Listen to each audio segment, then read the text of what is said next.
amikor a rokonságban megszületik egy gyermek, egy hét múlva megyünk babalátogatóba. És ekképpen visszük az ételeket. Így kendőbe kötve, ezt úgy hívjuk, hogy szilke. Betesszük, ebbe megy a töltött káposzta. Nincs most benne. Akkor erre ráhelyezzük ezt a második tányért, ebbe pedig megy a húsleves. Így. Ez direkt arra való kendő. Ez is szőtt, házilag szőtt kendő. Ebbe a kosárba tyúkot vágtunk, a tyúknak a combja, még a szárnya ment a levesbe. A többi aprólékból csináltunk tejfölöst, vagy pecsenyét. És akkor szaggatott galuskával, az ment ebbe. Ide jött, még egy tyúkot vágtunk, azt pedig kirántottuk, de előbb megfőztük, és csak tojásba, tojáshabba, külön vertük fel a fehérjét, és akkor úgy vittük. Ezt letakartuk, ez direkt erre való ételhordó kendő. Akkor egy tálcán vittünk 3-4 fajta süteményt, az ugye mindig valaki segített benne, és akkor még egy tortát. A tortát pedig letakartuk olyan kis csipkével, és akkor így elindult az asszony, így elindult, és ment babalátogatóba. Így mentünk babalátogatóba. És akkor, mikor oda mentünk, az anyukának minden ételből enni kellett egy kicsikét, mert ha nem evett, akkor úgy vett ki, hogy nem tisztelte meg azt, aki oda vitt. Volt úgy, hogy 4-en, 5-en vittek, és az anyukának akkor is enni kellett mindenfajta ételből, amit vitt az a rokon, aki babát látogatni ment. Amikor meghal valaki a faluba, rokon vagy hozzátartozó, akkor mi meghúzzák a harangot, tudatják velünk, hogy valaki meghalt. Megtudjuk, és akkor megyünk halottlátóba. Ez csak itt van Szalókán, ez sehol nincs. Ez annyiból van, ebbe a tálba beleöntök 2 kiló lisztet, ebbe a kosárba. Pont 2 kiló volt a... Pont ez a kosár olyannak van készítve, hogy pont 2 kiló liszt megy bele. Így. Beleöntök 2 kiló lisztet. Rárakok 10 tojást.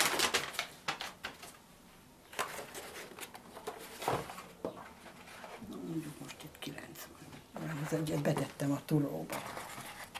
Ez házi tojás.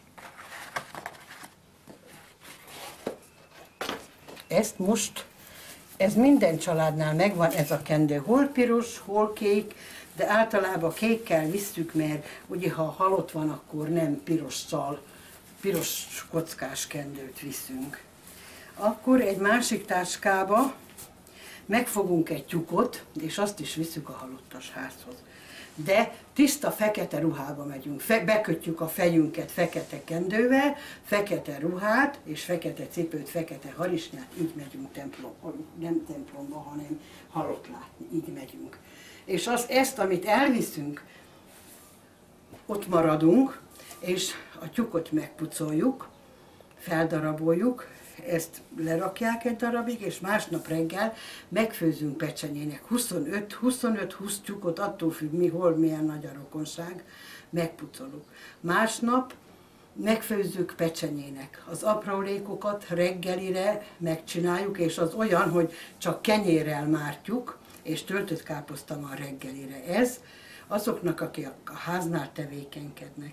A sirásoknak pedig visznek reggelire pálinkát, bort, ásványvizet, hagymát, paprikás szalonnát, és tojást is megfőznek. Ezt vagy kolbászt, vagy szendvicset csinálunk egy tálcán, 20-30 szendvicset. Mert van olyan hely, hogy 40 ember is megy sirásolnak. Nem ássa mindenki a sírt, de ez azt jelenti, hogy minél több sirásol van, annál több tisztelője van annak a családnak, és annak, aki meghalt. Akkor megreggeliztek, utána, mikor kiássák a sírt, visszajönnek a halottas házhoz. Akkor adjuk az ebédet. Az abból áll, hogy öntnek egy decinnyi pálinkát, ásványvíz van az asztalon, valamilyen saláta, pecsenye, kenyér és töltött káposzta. Ezt elfogyasszák, akkor hazamegy mindenki átöltözni temetési ruhába, ünneplő ruhába. Nem szabad kocintani, egyáltalán nem szabad kocintani, kiöntik ezt a deci pálinkát, mindenki megissza, és nem kocintanak, nem lehet kocintani, ez mi nálunk a szokás. És akkor beírjuk a halottas háznál, mikor valaki meghal, meg is tudom mutatni a füzetemet. Megmutassam a halottas füzetet? Mindjárt megmutatom. Már nem mondom Bécinek, hogy hol van, megyek ki. Akkor, mikor eltemettük a halottat, a közeli rokonság visszamegy. És úgy főzünk, hogy azoknak is külön jusson feltállalni megint mindent, és akkor éneklünk azt az éneket, hogy te benned bíztunk elejétől fogva, Uram, téged tartottunk hajlékunknak. Meg mondjuk, hogy nyugodjon békében, és akkor ott is nem kocintanak, hanem akkor pedig adnak már egy pohár pálinkát és egy pohár bort. És akkor ezennel elmegy mindenki, megköszönik a részvétet. És a virasztóban is úgy van, hogy megyünk a virasztóba, itt van ezek a könyv, ezekből éneklünk, 1 vagy másfél óra hosszát éneklünk. Van egy kántorasszony, aki egy vigasztaló igét olvas a virasztás közt, de ott nem adnak csak ásványvizet, ha tél van, akkor pedig teját. Megyek.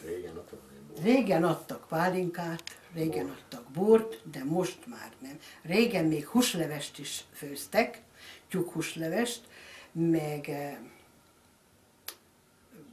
kalácsot. Nagyon-nagyon sok gazdának segített, hogy a jószágja ne dögöljön megmenteni. Azóta sincsen a faluba ilyen jó állatorvos, mint ő volt, az én férjem. Na és amikor meghalt, itt a füzet, hogy miket hoztak. Kik hoztak, meg is mutatom, hányan hoztak ajándékot, hány van ideírva, önök látják. Hanyadik, hány van? 140. 140-en hoztak. 140-en hoztak ajándékot. Igen. És akkor a füzet hátuljára pedig felírtuk a sírásokat. Itt vannak a sírások, hogy hányan voltak sírtásni. Akkor folytatjuk tovább, itt pedig, hogy hány koszorút hoztak. Ez minden. És akkor én, most bárki meghal a faluba, viszem vissza. Mihen meghal, már BC-knél nevetnek engem, megkondul a harang, megyek koszorúért.